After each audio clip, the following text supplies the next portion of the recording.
Priya welcome to focus. ఆయుధం వీడేది లేదని మొన్నటి వరకు మంకుపట్టు పట్టిన మావోయిస్టులు ఎట్టకేలకు మెట్టు దిగారు. సాయుధం పక్కన పెట్టేసి నిరాయుధయులం అవుతామని ప్రకటించారు. జనజీవన స్రవంతిలో కలిసేందుకు అవకాశం ఇవ్వాలని ప్రభుత్వాలకు లేఖలు రాశారు.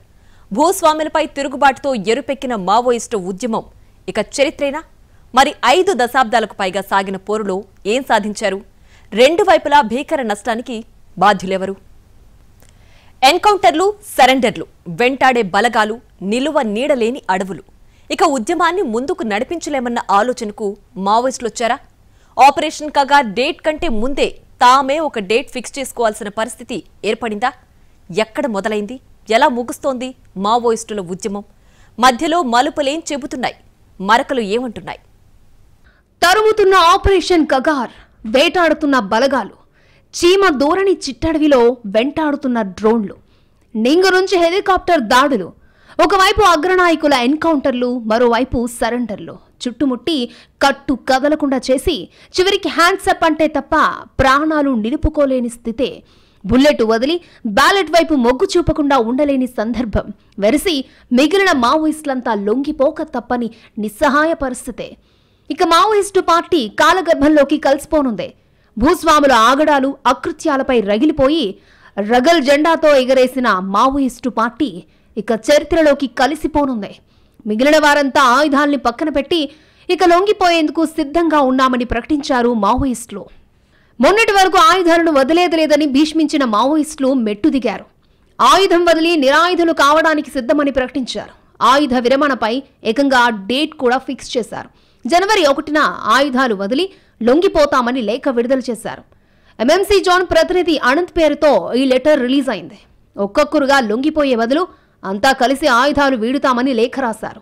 సమన్వయం, కమ్యూనికేషన్ కోసం నక్సల్ ప్రతినిధి ఓపెన్ ఫ్రీక్వెన్సీ నంబర్ కూడా విడుదల చేశారు. డిసెంబర్ 1 నుంచి జనవరి 1 వరకు ప్రతిరోజు ఉదయం 11 గంటల నుంచి 11 గంటల 15 నిమిషాల మధ్య సంప్రదింపులు జరుపుతామని చెప్పారు. ఆయుధాలు వదులుకోవడం అంటే ప్రజలకు ద్రోహం చేయడం కాదని, ఇది సంఘర్షణకు సరైన సమయం కాదని లేఖలో ప్రస్తావించారు. 2022లోనే తాము పోరాట విరామం ప్రకటించినప్పటికీ అప్పటి ప్రభుత్వాలు సరిగ్గా స్పందించలేదన్నారు. ఆ తప్పిదాన్ని ఈసారి రిపీట్ చేయకుండా ప్రభుత్వాలు చర్చలకు రావాలని ఆహ్వానించారు మావోయిస్టులు. పోరాట విరామ సమయంలో దాడులు, ప్రతిదాడులు జరగొద్దని, ఈ నిర్ణయాన్ని అందరూ గౌరవించాలని సూచించారు మావోయిస్టులు. ఇప్పటికే మహారాష్ట్ర, మధ్యప్రదేశ్, ఛత్తీస్గఢ్ ముఖ్యమంత్రులకు లేఖ రాశారు. తాము ఆయుధాలు వీడేందుకు సిద్ధంగా ఉన్నామని, ఇందుకు 3 రాష్ట్రాలు సహకరించాలని విజ్ఞప్తి చేశారు. శాంతి చర్చలకు 3 రాష్ట్రాల ముఖ్యమంత్రులు ముందుకు రావాలని కోరారు. తమకు సహకరించే రాష్ట్రాల్లో లొంగిపోవడానికి సిద్ధమని తెలిపారు. అందరూ లొంగిపోయే వరకు మహారాష్ట్ర, మధ్యప్రదేశ్, ఛత్తీస్గఢ్ రాష్ట్రాల ప్రభుత్వాలు సంయమనం పాటించాలని విన్నవించారు. భూస్వాముల అరాచకాలపై ఒకప్పుడు ఎగిసిన నక్సలిజం ఇప్పుడు అనివార్యంగా లొంగిపోక తప్పని పరిస్థితే. ఎందుకంటే మావోయిస్టులకు కొంతకాలంగా వరుస ఎదురుదెబ్బలు తగులుతున్నాయి. ప్రజల కోసం మొదలైన ఉద్యమం చివరకు మావోయిస్టులు వర్సెస్ పోలీసులుగా మారింది. ఈ పోరు 5 దశాబ్దాల పాటు రాజీ లేని విధంగా సాగింది. గతంలో ఒకసారి పోలీసులది పైచేయి అయితే మరొకసారి మావోయిస్టులది పైచేయిగా ఉండేది. ప్రతీకార దాడులు లెక్కలేనన్నే. కానీ ఇప్పుడు పరిస్థితి పూర్తిగా మారిపోయింది. పోరాటం ఏకపక్షమైపోయింది. ఎక్కడ చూసినా మావోయిస్టుల ఎన్కౌంటర్లే తప్ప పోలీసుల మరణాలు కనిపించడం లేదు. రాష్ట్ర ప్రభుత్వాలు డీల్ చేసిన నాళ్ళు నిలదొక్కున్న మావోయిస్టు ఉద్యమం కేంద్రం సీరియస్ గా దృష్టి పెట్టాక కోలుకోలేకపోయింది. మొదట్లో రాష్ట్ర పోలీసులే మావోయిస్టులపై పోరాడేవారు. వారికి కేంద్ర బలగాలు సహకరించేవి. కానీ రెడ్ కారిడార్ ప్రకటన తర్వాత కేంద్రం వ్యూహం మార్చింది. కేంద్ర బలగాల్ని ముందుండి మావోయిస్టులతో పోరాడుతూ ఉంటే రాష్ట్ర పోలీసులు వారికి సహకారం అందిస్తున్నారు. యుద్ధ క్షేత్రంలోకి కేంద్ర బలగాల రాకతో అత్యాధునిక సాంకేతికత కూడా రంగప్రవేశం చేసింది. మరోవైపు ఆధునిక ఆయుధాలకే దూరమైన మావోయిస్టులు సాంకేతికతకు కౌంటర్ ఇవ్వలేక ఎన్కౌంటర్ కావడమో, పారిపోవడమో చేస్తున్నారు. ఈ దుస్థితిని చూసే అగ్రనేతలు అనుకున్న వారు కూడా ఉద్యమానికి భవిష్యత్తు లేదనే భావనతో భారీ సంఖ్యలో క్యాడర్ను తీసుకుని మరీ లొంగిపోతున్నారు. హిడ్మా వంటి వారు ఎన్కౌంటర్ అవుతున్నారు. ఇంకొందరు ప్రాణాలు అరచేతిలో పెట్టుకుని పుట్టకొకరు చెట్టుకొకరుగా చెదిరిపోతున్నారు. చివరికి విజయవాడ, ఏలూరు, కాకినాడ వంటి పట్టణాలకొచ్చి అరెస్టులవుతున్నారు. అటు ఆయుధం వీడితే తప్ప మాట్లాడేది లేదని కేంద్రం స్పష్టం చేయడం, ఇటు ఎన్కౌంటర్లు, అటు అరెస్టులు, మరోవైపు అగ్రనేతల లొంగుబాట్లతో ఉద్యమం ఇంకా కొనసాగించలేమని నిర్ణయానికొచ్చిన మిగిలిన మావోయిస్టులు సామూహికంగా సరెండర్ అయ్యేందుకు సిద్ధపడ్డారు.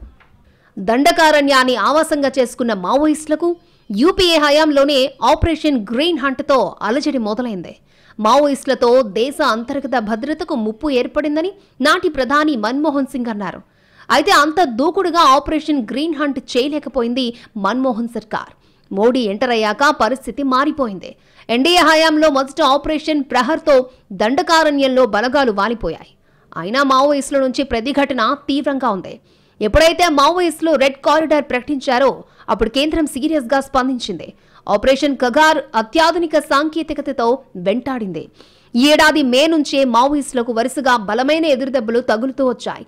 పార్టీ ప్రధాన కార్యదర్శి బస్వరాజ్ అలియాస్ నంబాల కేశవరావు ఎన్కౌంటర్ కావడం మావోయిస్టులకు పెద్ద షాక్. ఆపరేషన్ కర్రగుట్టలతో మావోయిస్టులకు నిలువ నీడ లేకుండా పోయింది. ఆ వెంటనే మల్లోజుల వేణుగోపాల్ అలియాస్ అభయ్ తుపాకులు వదిలేసి చర్చలకు వెళ్లడం మంచిదని లేఖ విడుదల చేశారు. దానికి మావోయిస్టులు సుముఖత చూపకపోవడంతో ఆయన మహారాష్ట్రలో ప్రభుత్వానికి లొంగిపోయారు. ఆ తర్వాత కొన్ని గంటల వ్యవధిలోనే మరో అగ్రనేత ఆసన్న కూడా క్యాడర్తో సహా సరెండర్ అయ్యారు. లొంగుబాట్లు, ఎన్కౌంటర్ పరిణామాలతో మావోయిస్టుల నైతిక స్థైర్యం సడలినా హిడ్మా ఉన్నాడు కదా అనే ఆఖరి ఆశ గట్టిగా కనిపించింది. చివరికి హిడ్మా కూడా ఎన్కౌంటర్ కావడంతో మావోయిస్టు ఉద్యమం చివరి ఆశ కూడా పోయింది. 2026 మార్చి 31 నాటికి మావోయిస్టుల్ని ఏరేస్తామని ప్రకటించిన కేంద్రం ఆలోపే లక్ష్యాన్ని సాధిస్తోంది. ఒకవైపు అధినాయకులు లొంగుబాట్లు, ఎన్కౌంటర్లు జరుగుతూ ఉంటే ఇక తమ పోరాటం ఎందుకు, ఎవరి కోసమన్న అంతర్మదనం క్యాడర్లో వినిపిస్తోంది. చివరికి జనవరి 1న లొంగిపోయేందుకు సిద్ధమైంది. మొన్నటి రాజ్యంపై ఎక్కుపెట్టిన తుపాకీ ఇక రాజ్యాంగంతో పోరాడతాము అంటోంది. ప్రజల కోసమే అన్నలు గన్ను పట్టామన్నారు. కానీ ఎన్నడూ దారి తప్పామని అర్థం చేసుకోలేకపోయారు. తుపాకీ గొట్టం సాధించిన విజయం ఒక్కటి కూడా లేదని, ప్రపంచ చరిత్రలో లేదనే విషయాన్ని విస్మరించి అరణ్యకాండకే పరిమితమయ్యారు. ఉద్యమ ఉద్దేశం మంచిదే కావచ్చు, అందుకు ఎంచుకున్న మార్గమే సరైంది కాదని మావోయిస్టులు ఇప్పటికీ గ్రహించారా? ఆరంభం ఏం చెబుతోంది? ముగింపు ఏమంటోంది? భూస్వాములు, పెత్తందార్ల అరాచకాలపై పోరుబాటగా మొదలైంది అన్నల సాయుధ పోరు. 1960 దశకం చివరిలో నక్సల్స్ బరీ మేఘం తొలిసారిగా గర్జించింది. దేశానికి స్వాతంత్ర్యం వచ్చి అప్పటికి 20 ఏళ్లు. స్వాతంత్ర్య ఫలాల పట్ల జనం పెట్టుకున్న ఆశలు నెరవేరలేదు. ఒకవైపు ఆహార కొరత, మరోవైపు నిరుద్యోగం, రాజకీయాల్లో అవినీతి వేళ్లునుకుంది. అధికార కాంగ్రెస్కి విపక్ష కమ్యూనిస్టులకు తేడా లేకుండా పోయింది. స్వతంత్ర భారతదేశంలో తొలితరం విద్యావంతులు తీవ్ర అసంతృప్తికి గురయ్యారు. దీని ఫలితమే నక్సలైట్ ఉద్యమం. మరో మాటలో చెప్పాలంటే మేధావులు రూపొందించిన రైతాంగ ఉద్యమం. నక్సల్స్ ఉద్యమం పుట్టినిల్లు పశ్చిమ బెంగాల్ అయినప్పటికీ దానికి సిసలైన మెట్టినిల్లు ఆంధ్రప్రదేశే. శ్రీకాకుళం, జగిత్యాల పోరాటాల స్ఫూర్తితో దేశమంతా విస్తరించింది. ఉమ్మడి ఆంధ్రప్రదేశ్లో పీపుల్స్ వార్ గ్రూప్ ఏర్పాటుతో నక్సలైట్ కార్యకలాపాలు ఊపందుకున్నాయి. కొండపల్లి సీతారామయ్య నేతృత్వంలోని ఏర్పడిన పీపుల్స్ వార్ గ్రూప్ మొదట ఆంధ్రాకే పరిమితమైంది. జగిత్యాల జైత్రయాత్ర తర్వాత వరంగల్ కేంద్రంగా తెలంగాణలో కూడా వేళ్లూనుకుంది. నక్సలైట్లు అడవుల్లో పోరాడుతూ ఉంటే వారికి వెన్నుదన్నుగా అనుబంధ సంఘాలు కీలక పాత్ర పోషించాయి. ఓవైపు యూనివర్సిటీలో సైద్ధాంతిక నేపథ్యం ఉన్న వాళ్ల అండదండలు, మరోవైపు విద్యార్థి సంఘాల చురుకైన పాత్రతో క్యాడర్ రిక్రూట్మెంట్ కూడా సులభంగా జరిగిపోయింది. ఒక ఉద్యమంగా ఎన్ని విమర్శలు ఎదుర్కొన్నా నక్సలైట్లు సాధించిన విజయాలను కూడా పూర్తిగా విస్మరించలేము. గ్రామాల్లో భూస్వాముల ఆగడాలని నియంత్రించడంలో, తెలంగాణ లాంటి ప్రాంతాల్లో దొరల దౌర్జన్యాలను ఎదిరించే శక్తి సామాన్యులకు అందించడంలో నక్సలైట్ ఉద్యమం పాత్ర కాదనలేనిదే. దళితులపై దాడులకు నాడు పెత్తందారులు భయపడ్డారంటే కారణం నక్సలైట్ల తుపాకే. ఇక గిరిజనులకు వారి అడవిని కాపాడే ప్రయత్నంలో ఎంతమంది నక్సలైట్లు చనిపోయారో లెక్కేలేదు. ఈ పోరాటంతోనే ఒక దశలో అబూజ్మడ్ అడవుల్లో అన్నల రాజ్యమే నడిచింది. కానీ కాలం విసిరిన సవాలును అన్నలు గ్రహించలేకపోయారు, లేదంటే గ్రహించడానికి ఇష్టపడలేదు. అదే మావోయిస్టు ఉద్యమం నీరుగారడానికి కారణమైంది. నక్సలైట్ ఉద్యమంలో లోపాలు కూడా అనేకం. ఎక్కడో దారి తప్పింది. పూర్తిగా సాయుధ పోరాటాన్ని నమ్ముకుంది. సమాజం నుంచి అడవుల్లోకి తమను తాము నెట్టేసుకుంది. మారుతున్న సమాజాన్ని అర్థం చేసుకోలేకపోయింది. కులం, మతం, కన్స్యూమరిజం లాంటి ధోరణులతో జనం ఆసక్తుల్లో, అవసరాల్లో వస్తున్న మార్పులను గమనించలేకపోయింది. కేవలం ఆర్థిక, రాజకీయ కోణంలోనూ ఉద్యమాలు నడిపించారు తప్ప ఏనాడు కుల వివక్షను పట్టించుకోలేదు. కులాల మధ్య వేళ్లూనుకున్న అంతరాలపై జనాలను చైతన్యవంతం చేయాలన్న ఆలోచనే లేకుండా సాగిపోయారు. అప్పుడు ప్రజల కోసం భూస్వాములు, పెత్తందార్ల ఆగడాలపై గన్ను ఎక్కుపెట్టామని చెప్పుకున్నా తర్వాత పోలీసులు వర్సెస్ మావోయిస్టులుగా ఉద్యమం మారిపోయింది. విధాన నిర్ణేతలు, రాజకీయ పాలకులు వాటిని అమలు చేయడంలో శాంతి భద్రతలను పరిరక్షించేది పోలీసులు. కానీ పోలీసులనే కాల్చి చంపారు. ప్రజల తరపున పోరాడుతున్నామని చెప్పుకున్నా ప్రతీకార దాడులకు తెగించారు. పోలీసులు కూడా ప్రజలే, వారికి కుటుంబాలుంటాయి. వారు చనిపోతే ఫ్యామిలీకి దిక్కెవరన్న ఆలోచన చేయలేదు. ఇక్కడే ప్రజల మద్దతును కోల్పోయింది మావోయిస్టు ఉద్యమం. మావోయిస్టులను పోలీసులు ఎన్కౌంటర్ చేసినప్పుడు కూడా జనాల నుంచి సానుభూతి రాకపోవడానికి అదే కారణం. టెక్నాలజీ మోజులో మొబైల్ ఫోన్లు, ల్యాప్టాప్ల వినియోగం కూడా మావోయిస్టుల ఉనికిని భద్రతా దళాలకు తేలిగ్గా అందించింది. అటవీ ప్రాంతాల్లో సమాంతర పాలన సాగించారు మావోయిస్టులు. క్రాంతికారి జనతన్ సర్కార్ పేరుతో దండకారణ్యం చుట్టుపక్కల ప్రాంతాలను పూర్తిగా గుప్పెట్లో పెట్టుకున్నారు. బీహార్, జార్ఖండ్, బెంగాల్తో సహా కేరళ, తమిళనాడు, కర్ణాటక ట్రై జంక్షన్లోనే కాక పశ్చిమ కనుమలు మొత్తం ఉద్యమం విస్తరించింది. పంజాబ్, హర్యానా లాంటి రాష్ట్రాల్లో మైదాన ప్రాంత ఉద్యమాలు కూడా తీవ్రతరం చేసింది మావోయిస్టు పార్టీ. అయితే పార్లమెంటరీ ప్రజాస్వామ్య వ్యవస్థను తొలి నుంచి వ్యతిరేకించిన మావోయిస్టులు జనతన్ సర్కార్ పాలనను ఆదర్శంగా నిలపలేకపోయారు. ఇది కూడా ఆదివాసీలు, గిరిజనుల్లో మావోయిస్టులపై భ్రమలు తొలగిపోవడానికి కారణమైంది. ప్రభుత్వం ఇచ్చే పట్టాలు తీసుకోనివ్వకపోవడం, జనతన్ సర్కారు జారీ చేసిన భూముల పట్టాలు చెల్లకపోవడం గిరిజనుల్లో నైరాస్యం నింపింది. చివరకు ఆధార్ కార్డులు తీసుకోవడానికి కూడా మావోయిస్టులు గుడ్డిగా వ్యతిరేకించడంతో విసిగిపోయిన ఆదివాసీలు వారికి తెలియకుండా కార్డులు తెచ్చుకున్నారు. ప్రభుత్వాలపై పోరాటంలో తమకు అధికారం వస్తే పాలన ఎలా ఉండాలో చూపిస్తామన్న మావోయిస్టులు చివరకు జనతన్ సర్కారు పేరుతో ఏకపక్ష పాలన చేయడం కూడా వారిపై జనానికి ఆసక్తి తగ్గిపోవడానికి కారణమైంది. దేశంలో 2004 తర్వాత క్రమంగా మావోయిస్టు కార్యకలాపాలు తగ్గిపోయాయి. ప్రస్తుతం మావోయిస్టు ఉద్యమం బస్తర్ అటవీ ప్రాంతం, అబూజ్మఠ్, ఏఓబి, జంగల్ మహల్, గచ్చిరోలికే పరిమితమైంది. ఇప్పుడు సామూహికంగా లొంగిపోతామని స్వయంగా ప్రకటించడంతో మొత్తం కనుమరుగవుతోంది. కాలానికి అనుగుణంగా పోరాట బంధ మారకపోవడమే మావోయిస్టు ఉద్యమ ప్రస్తుత దుస్థితికి కారణమని సానుభూతి పరులు కూడా ఒప్పుకోక తప్పదు. ఇప్పుడు మారుతున్న పరిస్థితులకు అనుగుణంగా ఒక మేర చేయగలిగింది కానీ పూర్తి చేయలేదు, అది నిజమే. మారిన పరిస్థితులకు అనుగుణంగా మారినప్పుడు పార్టీ కొంత నిలబడేది, ప్రజలలో ఇంకా ముందుకు పోయేది. కాబట్టి ఆ ఉన్న పరిస్థితికి అందుకొని దానికి అనుగుణమైనట్లు నిర్ణయాలు తీసుకొని ఇంకా ప్రజలకి వెళ్ళి పనిచేయడం లోపల పేలూరు ఉంది. గతంతో పోలిస్తే మావోయిస్టు అనుబంధ సంస్థల కార్యకలాపాలు తగ్గడం పార్టీ భావజాల వ్యాప్తికి ఆటంకంగా మారింది. గ్లోబలైజేషన్, ప్రైవేటైజేషన్తో పెద్ద ఎత్తున ప్రైవేటు ఉద్యోగాలు పుట్టుకొచ్చాయి. దీంతో చదువుకుంటే ఉద్యోగాలు వచ్చే వారి శాతం పెరిగింది. దీంతో యువత కూడా గతంలో మాదిరిగా పోరాటాల వైపు ఆసక్తి చూపడం లేదు. విద్యార్థి సంఘాలు కూడా బలహీనపడ్డాయి. గత 5 ఏళ్లలో మావోయిస్టు ప్రభావిత ప్రాంతాల్లో రోడ్డు, ఇతర మౌలిక సదుపాయాలు, వైద్య సేవలతో ఆదివాసీలకు దగ్గరవుతూ వచ్చిన బలగాలు వారి ద్వారా మావోల సమాచారం తెలుసుకున్నాయి. టైం చూసి అటాక్ చేయడం మొదలుపెట్టాయి. అంతిమ దశలో కూడా మల్లోజుల వేణుగోపాల్ సలహాను మిగిలిన మావోయిస్టులు సానుకూలంగా తీసుకోకపోవడం మరింత నష్టం తెచ్చింది. మిగిలి ఉన్న కొంతమంది క్యాడర్నైనా కాపాడుకోవాలని, వారి ప్రాణాల్ని పనంగా పెట్టే యుద్ధానికి ముగింపు పలకాలని మల్లోజుల సూచించిన మావోయిస్టులు మాత్రం చెవికెక్కించుకోవడం లేదు. దాని ఫలితమే హిడ్మా సహా ఆయన క్యాడర్ ఎన్కౌంటర్.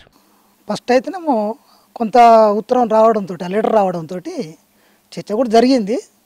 సాయుధ పోరాట విరమణ పిలుపు రావడంతో ఇది సరైందా కాదా అనేది పార్టీలో చర్చ జరిగింది. దాంట్లో కొంత మెజార్టీ కామ్రేడ్స్ కూడా ఈ సాయుధ పోరాట విరమణ సరైంది కాదు అనేది చర్చ చేసిండ్రు. దాంట్లో భాగంగా అప్పుడున్న దాంట్లో సాయుధ పోరాటాన్ని కొనసాగించాలనే వాళ్ళు స్టేట్మెంట్ కూడా ఇచ్చిండ్రు. కంచెల్లి తెలంగాణ నుంచి కూడా ఆ స్టేట్మెంట్ ఇవ్వడం జరిగింది అప్పుడు దాన్ని.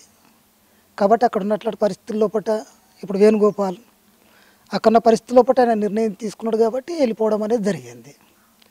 కాబట్టి దాన్ని అక్కడ ఏం పరిణామాలు ఇంకా జరిగినాయి అనేది మనకు తెలియదు. ఇంకా తుపాకీ గొట్టం ద్వారా రాజ్యాధికారం అనే నినాదం ఆకర్షణీయకరంగా ఉన్నా అది ప్రపంచంలో ఎక్కడైనా విజయవంతమైన చరిత్ర లేదు. పలు దేశాల్లో సాయుధ పోరాటాలు ఉవ్వెత్తున ఎగిసిపడి చల్లారిపోయాయి. ఇప్పుడు మావోయిస్టు ఉద్యమం కూడా అంతర్ధానమవుతోంది. ఎన్నో మరణాలు, మరెన్నో రోదన్లు, ఇంకెన్నో కుటుంబాల్లో తీరని వేదనలు, ప్రతీకారం పేరుతో పోలీసులపై, ఇన్ఫార్మర్ల నెపంతో జనాలపై, దండకారణ్యం నుంచి జనారణ్యం వరకు మధ్యలో అనేక మలుపులు తిరిగింది ఉద్యమం. మావోయిస్టు వర్సెస్ పోలీస్గా మారిన పోరు జనాల మద్దతును కోల్పోయిందా? మావోయిస్టుల లక్ష్యం పోలీసులే కాదు, అయినా పోలీసులే మావోయిస్టులకు ప్రధాన టార్గెట్ అయ్యారు. వీరికి వారు శత్రువులైపోయారు. మధ్యలో నలిగిపోయింది మాత్రం సామాన్య జనం. పోయింది వారి ప్రాణాలే. దాదాపు 5 దశాబ్దాలకు పైగా మావోయిస్టు ఉద్యమంలో మరణాల లెక్కలే ఎక్కువ. సాధారణ ప్రజలు, భద్రతా బలగాలు, మావోయిస్టులు 2018 వరకు 12,000 మంది చనిపోయారు. 2021లో 509 మంది చనిపోయారు. గత ఏడాది పోలీస్ ఎన్కౌంటర్లో 357 మంది మావోయిస్టులు చనిపోగా ఈ ఏడాది ఇప్పటికే 90 మందికి పైగా ప్రాణాలు కోల్పోయారు. 2 దశాబ్దాల క్రితం మావోయిస్టులకు, భద్రతా బలగాలకు మధ్య అలాంటి యుద్ధమే జరిగింది. ఓసారి మావోయిస్టులు, మరోసారి బలగాలు పైచేయి సాధించే పరిస్థితులుండేవి. కానీ కొన్నేళ్లుగా పరిస్థితుల్లో చాలా మార్పొచ్చింది. ఆయుధాలు, ఇంటెలిజెన్స్, సాధన సంపత్తి విషయంలో మావోయిస్టులు, బలగాల మధ్య అంతరం బాగా పెరిగిపోయింది. ఈ విషయాన్ని మావోయిస్టులు సరైన సమయంలో గుర్తించడంలో ఫెయిల్ అయ్యారు. మొన్నటిదాకా బలగాల్ని కాస్తో కూస్తో మావోయిస్టులు ప్రతిఘటించారు. ఇప్పుడు అసలు ప్రతిఘటనే లేని దశ వచ్చేసింది. మొదట్లో పోలీస్ స్టేషన్లు, ఆయుధగారాలపై మెరుపుదాడులు చేసి ఆయుధాలు సమకూర్చుకున్న మావోయిస్టులు ఆ తర్వాత ఉగ్రవాదుల నుంచి ఆయుధాల కొనుగోలు మొదలుపెట్టారు. చివరకు ఈశాన్య రాష్ట్రాల్లోని ఉగ్రవాదులు నేపాల్ మావోయిస్టులతో బాగా సన్నిహిత సంబంధాలు పెట్టుకున్నారు. దేశంలో ప్రజల తరపున పోరాడతామన్న హామీ మర్చిపోయి అంతర్జాతీయ తీవ్రవాద సంస్థలతో సంబంధాలు పెట్టుకున్నారు. మావోయిస్టుల దగ్గర విదేశీ ఆయుధాలు బయటపడ్డం తీవ్ర ప్రమాద సంకేతాలు పంపింది. దీంతో ఇంకా ఉపేక్షిస్తే దేశ భద్రతకే పెను ప్రమాదమని ప్రభుత్వాలు బలమైన వాదన తెరపైకి తెచ్చాయి. దీన్ని తిప్పికొట్టడానికి మావోయిస్టు సానుభూతిపరులకు సరైన ప్రాతిపదిక లేకుండా పోయింది. రెడ్ కారిడార్ ప్రకటన ఉద్దేశమేంటో ప్రభుత్వం చెప్పేస్తుంటే తమ ఉద్దేశాన్ని మావోయిస్టులు సూటిగా చెప్పలేకపోయారు. దీంతో ఇక మావోయిస్టులపై ఆశలు పెట్టుకోవడం అనవసరమని వారికి పట్టున్న ప్రాంతాల్లో కూడా ప్రజలు అనుకోవడం మొదలైంది.